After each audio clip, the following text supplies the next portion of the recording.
I woke up that morning knowing my life was no longer mine. At 19, I never imagined a day like this, my wedding day. Not my choice, not my dream. Just a decision forced upon me by my family, by tradition, and by the man I barely knew. His name was Zion, a man everyone in our small town whispered about in fear and fascination. Tall, handsome, and unsettlingly calm, he had a reputation for bending people to his will. And now, I was the latest to fall into his orbit. I'm Sarah, and until a few weeks ago, I believed in freedom, in love, in choices. Now, I lived in a gilded cage. My parents, eager to cement a business alliance through this marriage, smiled at me that morning with a mix of pride and something I couldn't name, something colder. They were convinced that Zion would take care of me. But the truth? I feared him. Every polite word, every smile of his carried a weight that made my stomach twist. The wedding hall was adorned like a scene from a fairy tale no girl should be forced into. White flowers, sparkling chandeliers, and guests in awe of Zion's influence. He didn't speak much, only the occasional nod or polite murmur. But even in silence, he commanded attention. The kind that makes a room shiver without a word. I remembered our first meeting vividly. He extended his hand with a practiced smile. I hope this union benefits both our families, he said, voice smooth, almost hypnotic. I forced a smile, all the while noting the slight twitch of his jaw that betrayed a hint of something darker. His charm was a mask, I sensed, but for what? As the ceremony ended, my mind raced with dread. What kind of man expects a young bride to submit so easily? And why had the town seemed so eager, almost relieved, at our union? I felt eyes on me constantly, judging, measuring. But then came the moment that made the air shift, a wedding gift, announced in front of the entire hall. Zion handed me a small, intricately carved box. His expression was unreadable, almost serene. This is for you, he said. Murmurs spread among the guests, a mixture of curiosity and excitement. I hesitated, my fingers brushing the smooth wood. Inside was something I never expected, something that made my heart pound and my mind reel. The gift was beautiful, but it was also a warning. I glanced at Zion, searching for a hint, a smirk, anything to tell me whether it was kindness or a trap. He just looked back, calm, almost knowing. My unease deepened. What had I truly stepped into? And what did he truly want from me? The wedding was over, but the tension was only beginning. If you want, I can immediately write part 2, where Sarah begins to uncover the shocking secrets behind Zion and the gift that will shake the town. This part can escalate the suspense and start hinting at her revenge arc.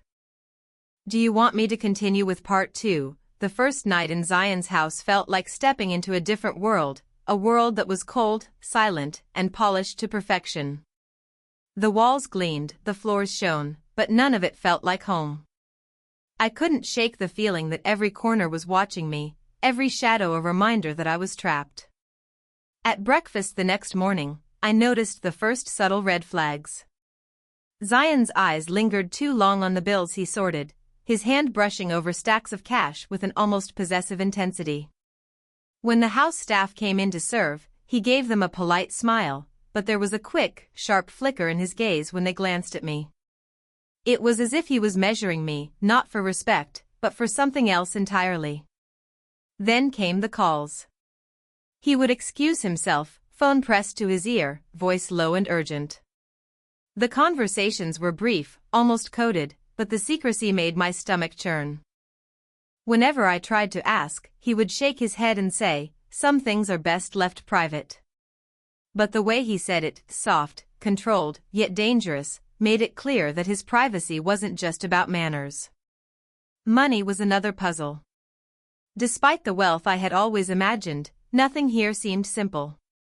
Requests to buy necessities were met with hesitation, small lectures about frugality that felt like tests, or sometimes outright refusal. Yet, lavish gifts appeared for unknown people, dinners were held for mysterious guests, and my questions were brushed off with a polite but icy smile. It was confusing and frustrating. The rules were constantly changing, and I was the only one expected to follow them perfectly. The emotional strain began to crush me in small, almost imperceptible ways. A compliment from Zion felt like an event, a glance like a trial. I couldn't relax, couldn't breathe freely, because at any moment, I might misstep and face a consequence I couldn't predict. Even simple conversations felt like navigating a minefield. The townspeople's fascination with Zion didn't help. They would whisper behind my back, sometimes in admiration, sometimes in pity, always with a sense that they knew something I didn't. I started noticing subtle favoritism towards certain relatives and acquaintances. He laughed more at some, dismissed others without a second thought, and I wondered where I truly stood in his world. By the third day, my unease had grown into a constant, gnawing anxiety. I began to question everything: the smile he gave me, the gift he left at our wedding, the way the house seemed to anticipate my movements. There was a pattern I couldn't yet name, a rhythm of control hidden beneath courtesy and charm. And yet, amidst all the tension, there was something about Zion that made it impossible to look away, an allure, dangerous and magnetic, that pulled me in even as it terrified me. I realized then that fear wasn't the only emotion coursing through me. Something deeper, sharper, was awakening, the knowledge that I had entered a world where trust could be fatal, and that surviving it would require more than caution. The first cracks were appearing in the facade, and I couldn't tell if I was safe or already caught. If you want, I can write part 3 next, where the tension escalates, Zion's behavior grows more controlling and strange, and Sarah begins to suspect the truth behind his shocking wedding gift. Do you want me to continue with part 3? It happened quietly, almost innocently, or at least that's how Zion made it appear. I was unpacking a small box from the wedding gifts, the one he had given me in front of the whole town. Inside, neatly folded and tied with a crimson ribbon, was a set of documents. My fingers trembled as I lifted them. At first, I didn't understand. Property papers. Contracts. Names I barely recognized. And then, my eyes locked on my own family's estate, my parents' land, my childhood home, everything that had been promised to me someday. Zion had rewritten the ownership. The title deeds now listed him as the sole beneficiary. I felt like someone had pulled the ground out from under me. My voice caught. This can't be real. He didn't answer at first. He simply leaned against the doorway, arms crossed, expression unreadable. It's real, he said finally, calm, almost gentle. It was meant to protect you, from bad investments, from poor decisions. Now, it's secure. In my hands. Secure? The word tasted like poison. My heart pounded, each beat echoing betrayal louder than the last. Everything I had believed in, my family's trust, my future, even my sense of self, was now under his control. The gift at the wedding had been a warning, not a celebration. He hadn't given me happiness, he had given me ownership of my own imprisonment. Why? I whispered, disbelief and rage battling inside me. Why would you do this? His calm demeanor only fueled my fury. Because I can, he said simply, as if that explained everything. And because you needed guidance, though clearly you're not ready to see it. I wanted to scream, to pull him into the fire of my anger, to tell the town, to tear down the life he had just stolen, but the fear still gripped me. He had power here, over the property, over the people, over me. And yet, the rage burned hotter than my fear. My hands shook, not from trembling, but from the adrenaline of betrayal. Suddenly, everything clicked into place, the secret calls, the rules, the small tests of obedience. Zion had orchestrated it all, hiding in plain sight while the town watched. I had been a pawn, my future manipulated for his gain. And yet, in that moment of shock, a thought sparked in me, small but fierce. If he thought I would stay silent, that I would submit quietly, he was wrong. I wouldn't let him win. Not completely. Not without a fight. The seed of revenge planted itself in my mind, bitter but potent. I didn't know how yet. I didn't know when. But I knew one thing: Zion had underestimated me, and that mistake would cost him dearly. For the first time since the wedding, I allowed myself to imagine a way out, a way to reclaim everything he had stolen. The storm was coming. And I was ready to unleash it. If you want, I can continue with part 4, where Sarah starts secretly plotting her revenge while keeping her anger hidden, setting the stage for Zion's shocking downfall. Do you want me to continue with part 4? That night, I couldn't sleep. The moonlight spilled across the floor, mocking me with its calm, indifferent glow. I sat on the edge of the bed, staring at the papers, the proof of Zion's betrayal. My chest ached with a mix of heartbreak and fury, my mind spinning with questions I couldn't yet answer. How could someone smile in front of a crowd, shake hands with my parents, and secretly steal everything I was supposed to inherit? I wanted to crumble. I wanted to run. But as the hours passed, a different feeling began to stir, something stronger than fear, stronger than despair. It was a burning clarity, a spark of defiance. For the first time since the wedding, I allowed myself to see not just what I had lost, but what I could reclaim. It started small. I recalled the way he had underestimated me, the casual arrogance, the belief that I was too young, too naive to understand the game he was playing. That thought ignited something within me. He thought I was fragile. That I would obey. That I would quietly accept my stolen future. He was wrong. I remembered my childhood, how my father used to tell me, strength isn't about avoiding storms, it's about standing tall when they hit.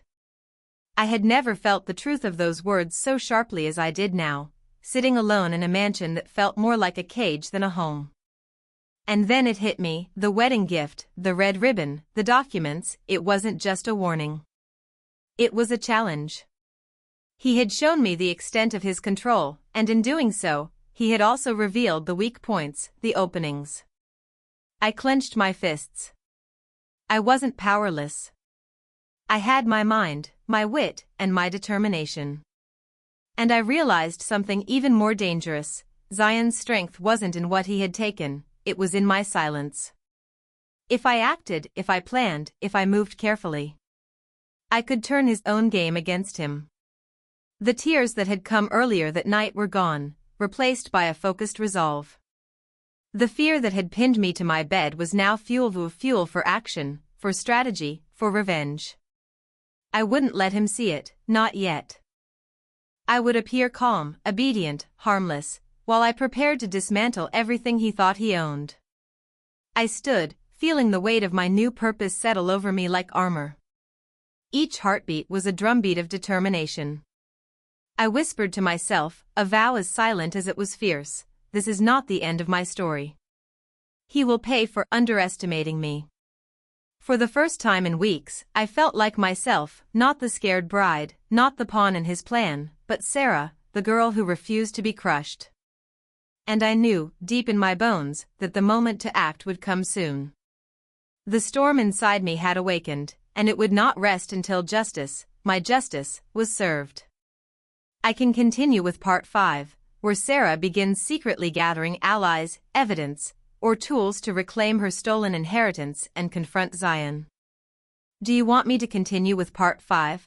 I learned quickly that survival in Zion's world required patience. Rage would expose me. Tears would entertain him. So I did the only thing that made sense: I became invisible. I smiled when spoken to. I asked fewer questions. I played the role he expected, the quiet, grateful young wife who didn't understand documents, money, or power. And while he believed he had one, I began collecting the pieces that would destroy him. Step 1 was proof. I started with the wedding gift, the property documents. I memorized every name, every signature, every date. Late at night, when the house slept, I photographed them, hiding the copies in a false lining I stitched into my bag. Then I searched deeper. Zion kept a locked cabinet in his study, always confident I wouldn't dare touch it. But fear sharpens instincts. One evening, while he was away on one of his private calls, I found the spare key hidden behind a bookshelf. Inside were contracts, forged approvals, and letters bearing my parents' signatures I knew they had never willingly given. That was the moment I understood the full betrayal. This marriage hadn't just stolen my future. It had been the weapon used to take my family's inheritance. Step 2 was witnesses. I began talking, carefully. A house accountant who drank too much tea. A clerk at the land office who remembered unusual transfers. A distant uncle who hesitated before admitting Zion had pressured him into silence.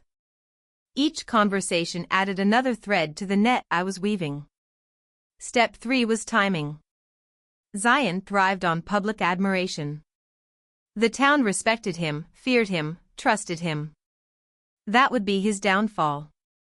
I learned of an upcoming community gathering, an event where he planned to announce a new business expansion using the very properties he had stolen.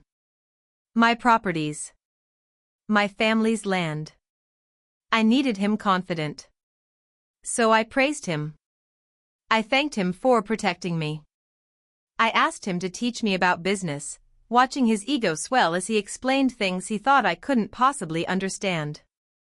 He grew careless. Sloppy. The calls became louder. The lies less guarded. Every night, I lay beside him, heart pounding, wondering if he sensed the shift. But he didn't. To him, I was still 19. Still afraid. Still owned.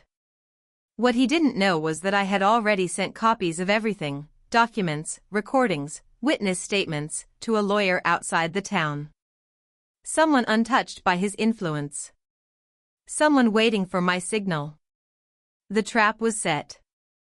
Zion still walked like a king. Still believed the town belonged to him. Still thought I was powerless. And that was exactly how I needed him to feel. Right before everything he built came crashing down, the town square had never looked so alive. Lanterns glowed overhead, banners fluttered, and people gathered shoulder to shoulder, waiting to hear Zion speak. He stood on the stage like a man born for worship, tailored suit, calm smile, voice steady with confidence. This expansion, he announced, gesturing grandly, will bring prosperity to our town. New businesses. New homes. Homes built on stolen land. I stood in the crowd, my hands cold, heart hammering. This was it. No more silence. No more pretending. When he began listing properties, my parents' land, my childhood home, I stepped forward.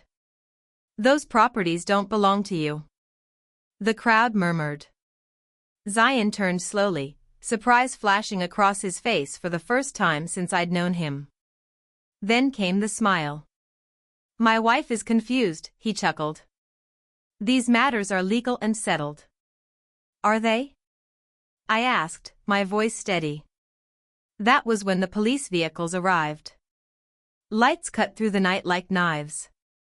Behind them came a man in a dark suit, my lawyer. And beside him, my parents. Pale. Shaking. The documents hit the screen behind the stage one by one.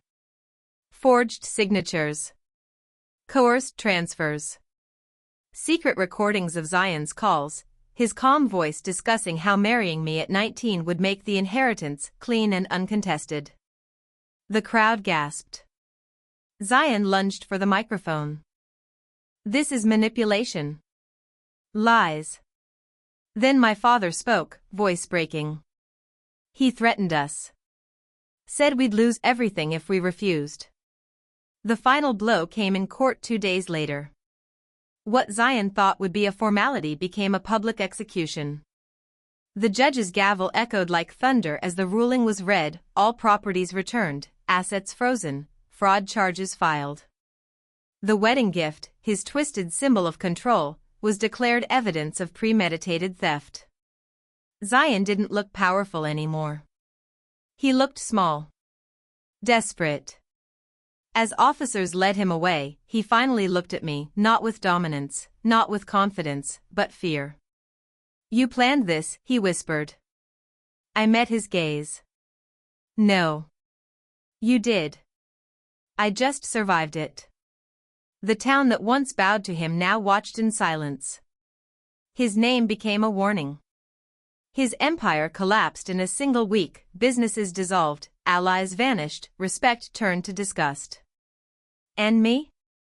I walked out of that courtroom free. Not owned. Not afraid. Not 19 anymore in the ways that mattered. He married me to steal my future. I exposed him and took my life back. The morning after the court ruling felt unreal. Sunlight poured into my room, warm and forgiving, like the world itself was sighing in relief. I didn't need to peek at my phone to know the town was talking. Zion's name, once whispered in awe and fear, now carried shame.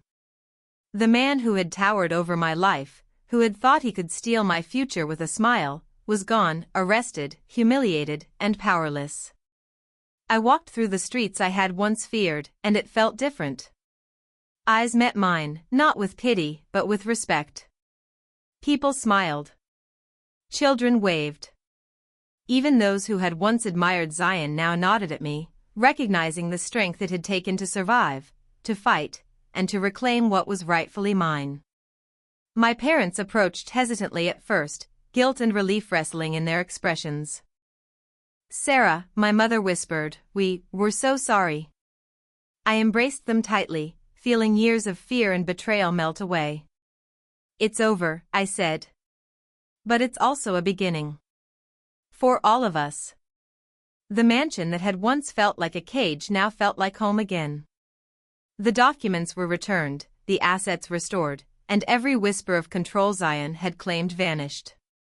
And in its place? Freedom. Peace. And an understanding that strength isn't given, it's forged through fire. Yet the best part wasn't the court ruling, or the property, or even Zion's downfall. It was the knowledge that no one, not even the most cunning villain, can truly own someone determined to rise. I often think about that crimson-ribboned wedding gift, the one that had shocked the entire town. It had been meant to intimidate, to warn, to control. But in the end, it became the key to my triumph, a reminder that even in the darkest gifts, there can be light, if you dare to see it. And now, I tell my story not just for me, but for anyone who has ever been trapped by fear or betrayal. Have you been forced into a situation that felt hopeless? Have you been underestimated, silenced, or robbed of what was yours? Share your story in the comments. I want to hear how you fought back. And if you believe that justice, patience, and courage can conquer even the darkest manipulations, subscribe for more stories that prove it. Because here's the truth, carved into every step I took to reclaim my life, he married me to steal my future, but in trying to cage me, he only built the stage for his own downfall. And sometimes, the most powerful revenge isn't loud, it's the quiet rise of the one who refuses to be owned. If you want, I can also compile all 7 parts into a single polished story ready for a viral YouTube script, with hooks, suspense pacing, and emotional beats highlighted. This can save you time for filming or narration. Do you want me to do that?